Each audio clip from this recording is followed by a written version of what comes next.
6 books are temporarily banned from Highland Park High School because of explicit language.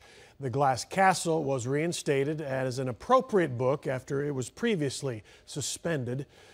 They're not required reading, but now a Highland Park graduate and a Pulitzer Prize-winning author is hammering his old school over what he calls censorship. Fox 4's Calvert Collins is joining us from high school right now. Calvert. Well, this is a divided community here, Steve. You have one side parents who want books permanently pulled for sexually explicit language, others who trust the English department here to choose books appropriate for their kids to read. The dialogue has elicited a response from an acclaimed playwright who calls any book suspension shameful.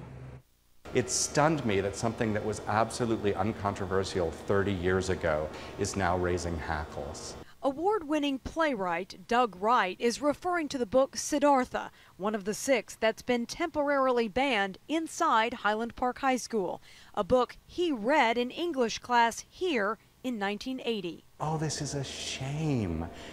These books have value, and there's the potential for the kids to grow and learn from them, and that part of our moral education comes from reading powerful and interesting literature that tackles moral problems. Highland Park parent Tavia Hunt read some of the books and believes some language is too mature for teen minds. We're not talking about just passing comments about sex or drug use, that what is in fact at issue here, the heart of it, are very vivid, graphic depictions of sex acts. She was one of hundreds who sent emails to administrators asking how these books were chosen.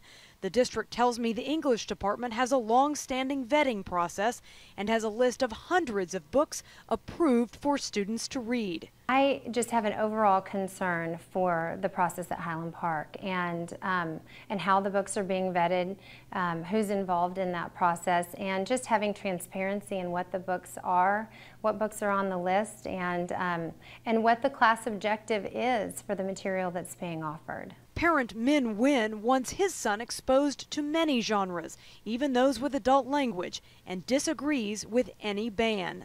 Not if it's presented to them in an environment like the school where they can be, things can be explained to them. But I think all of the books are very good for discussion, and they teach life lessons. 2 of the 6 suspended books are set to be used in curriculum. The others are on a school-approved reading list.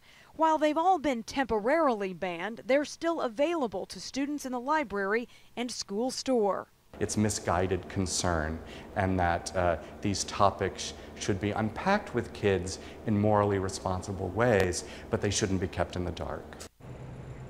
I want to reiterate that none of these 6 books are completely off the shelves. They are basically on hold until a committee of teachers, parents, and students can review each of them to see if they fit the merits and criteria of what the English department and district leaders want. Steve and Heather.